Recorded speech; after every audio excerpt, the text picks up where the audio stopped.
పారిపోతురట. Surgical strike అనుభవంతో ముందస్తుగానే పారిపోతురట.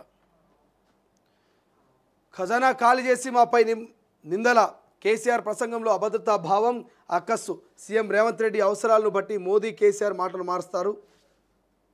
అవసరాలను బట్టి మోదీ కేసీఆర్ మాటలు మారుస్తారు అంటున్నాడు. ఇక బీఆర్ఎస్ను ప్రజలు నమ్మే పరిస్థితిలో లేరు.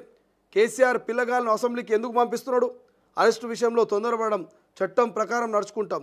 నాకు రాహుల్ గాంధీకి మంచి రిలేషన్ ఉన్నది. మా ప్రభుత్వం తెచ్చిన స్కీమ్స్ ఏ రాష్ట్రంలోనూ లేవు. నా పాలనపై చివరి 6 నెలల్లో చర్చ జరుగుతున్నది. ఆపరేషన్ కగారుపై పార్టీ నిర్ణయం తర్వాత ప్రభుత్వ విధానం ప్రకటిస్తాం. జానారెడ్డితో భేటీ అనంతరం మీడియాతో చిట్చాటట.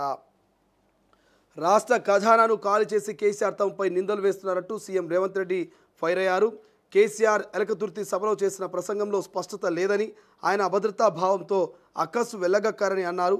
బీఆర్ఎస్ను ఇప్పుడు ప్రజలు నమ్మే పరిస్థితిలో లేరని చెప్పారు.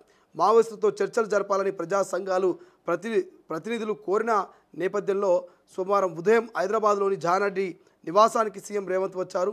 కాంగ్రెస్ సీనియర్ నేత జానారెడ్డి ప్రభుత్వ సలహాదారులు కె కేశవరావుతో భేటీ అయ్యారు. ఆపరేషన్ కగారుపై ప్రభుత్వం ఎలా వ్యవహరించాలి అనే అంశంపై చర్చించారు. ఈ సందర్భంగా కాంగ్రెస్ సీనియర్ నేత దిగ్విజయ్ సింగ్తో సీఎం రేవంత్ రెడ్డి ఫోన్తో మాట్లాడారు. కాంగ్రెస్ సీనియర్ నేత దిగ్విజయ్ సింగ్తో సీఎం రేవంత్ రెడ్డి ఫోన్లో మాట్లాడారు. గతంలో శాంతి చర్చల సమయంలో ఉమ్మడి ఏపీ కాంగ్రెస్ పార్టీ ఇన్ఛార్జిగా దిగ్విజయ్ సింగ్ ఉన్నారు. సమావేశం అనంతరం సీఎం రేవంత్ రెడ్డి మీడియాతో చిట్చాట్ చేశారు. ఇక మాటిస్తే తప్పను, కేటీఆర్ హరీష్ రావు కవితను పిల్లగాలని కేసీఆర్ అన్నారని, మరి ఆ పిల్లగాలను అసెంబ్లీకి ఎందుకు పంపిస్తున్నారని కేసీఆర్ను సీఎం రేవంత్ రెడ్డి ప్రశ్నించారు. తనకు రాహుల్ గాంధీకి మధ్య మంచి రిలేషన్ ఉందని స్పష్టం చేశారు. ఈ విషయంలో తాను ఎవరిని నమ్మించాల్సిన అవసరం లేదంటూ, ఇక తాను కమిట్మెంట్ ఇస్తే ఎప్పుడు వెనక్కి తగ్గనంటూ చెప్పారు. అద్దంకి దయాకర్కు ఎమ్మెల్సీ ఇస్తారని చెప్పి ఆ మాటను నిలబెట్టుకున్నారని గుర్తు చేశారు. తాను ఇంకా 20 ఏళ్ళు రాజకీయాల్లో ఉంటానని, గత కేసీఆర్ ప్రభుత్వంలో తప్పు చేసిన నేతలను అరెస్ట్ చేయాలని ప్రజల నుంచి తమకు డిమాండ్లు వస్తున్నాయని, అయితే అరెస్టుల విషయంలో తొందరపడబోమని, చట్టం ప్రకారమే నడుచుకుంటామంటూ స్పష్టం చేశారు. సో శాంతి చర్చల పేరిట నిన్న ముఖ్యమంత్రి గారిని మొన్న కలిసిరు ఎవరు శాంతి చర్చల కమిటీ. ఆ తర్వాత ముఖ్యమంత్రి జానారెడ్డిని కలవడం, జానారెడ్డితో పాటు దిగ్విజయ్ సింగ్కి కాల్ చేసి మరి అప్పుడు ఏపీకి సంబంధించి తెలంగాణకు సంబంధించి ఉమ్మడి ఇన్ఛార్జ్గా ఉన్నటువంటి దిగ్విజయ్ సింగ్తో మాట్లాడిరట. సో దిగ్విజయ్ సింగ్తో మాట్లాడి మరి ఎటువంటి చర్చలు జరిపారు గతంలో అనేటువంటి అంశాలని ఆయన తెలుసుకునేటువంటి ప్రయత్నం చేసినట్టు తెలుస్తోంది. సో దిగ్విజయ్ సింగ్తో ఫోన్ మాట్లాడి కేశవరావు జాదు కావచ్చు, అండ్ దాంతోపాటు అక్కడటువంటి సీనియర్ నాయకులు జానారెడ్డి కావచ్చు, వీళ్ళందరితో కూడా మరి రేవంత్ రెడ్డి డిస్కషన్ చేసిండు. ప్రధానంగా కాంగ్రెస్ సీనియర్ నేత దిగ్విజయ్ సింగ్తో పాటు ఇక ఆపరేషన్ కగార్ పైన ప్రభుత్వం ఎటువంటి నిర్ణయాలు తీసుకోవాలని జానారెడ్డి నివాసంలో జానారెడ్డిని ప్రభుత్వ సలహాదారులు కేశవరావుతో భేటీ అయ్యి మరి ముఖ్యమంత్రి రేవంత్ రెడ్డి ఇక మంత్రులతో మాట్లాడి కూడా ఒక డెసిషన్ తీసుకొని మరి ఆపరేషన్ కగార్ మీద, మావోయిస్టులు జరుగుతున్నటువంటి ఎన్కౌంటర్ల మీద ఒక డెసిషన్ తీసుకునేటువంటి అవకాశం అయితే స్పష్టంగా అనిపిస్తుంది. అండ్ దాంతోపాటు మొన్న కేసీఆర్ ఎలకతుర్తిలో చేసినటువంటి కామెంట్స్ మీద కూడా సీఎం రేవంత్ రెడ్డి స్పందించాడు. సో స్పందిస్తూ పసలైనటువంటి వ్యాఖ్యలు చేస్తున్నాడు. మాటిస్తే నేను తప్పని ఇంకా 20 ఏళ్ళు అధికారంలో ఉంటాను, ఇంకా 20 ఏళ్ళు అధికారం మీన్స్ రాజకీయాల్లో ఉంటాను, ఖచ్చితంగా మాటిస్తే తప్పే వ్యక్తిని నేను కాను అంటూ సీఎం రేవంత్ రెడ్డి చెప్తున్నాడు.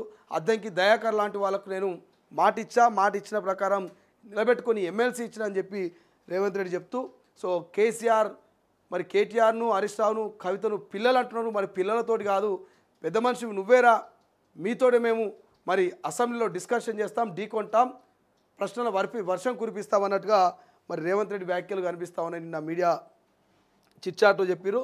సో నాకు రాహుల్ గాంధీకి మంచి రిలేషన్ ఉన్నది. మా ప్రభుత్వం తెచ్చిన స్కీమ్స్ ఏ రాష్ట్రంలో లేవు. నా పాలనపై చివరి 6 నెలల్లో చర్చ జరుగుతుంది అంటున్నారు. సో మనం చాలా రోజులు కూడా అదే చెప్తున్నాం.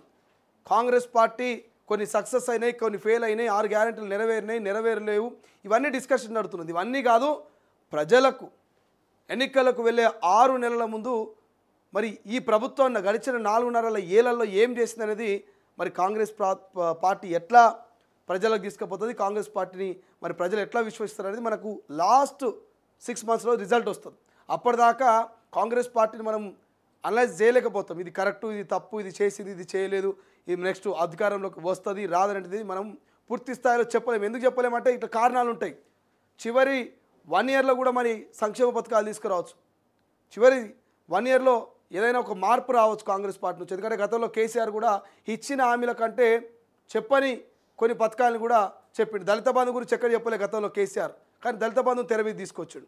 ఇట్లా కాంగ్రెస్ పార్టీ కూడా మరి చివరి 1 ఇయర్లో ఏదైనా చెప్పని అంశాన్ని తెర మీద తీసుకొచ్చి కనుక ప్రజల మన్ననలు పొందితే మళ్ళీ అధికారంలోకి వస్తుంది, లేకపోతే లేదు.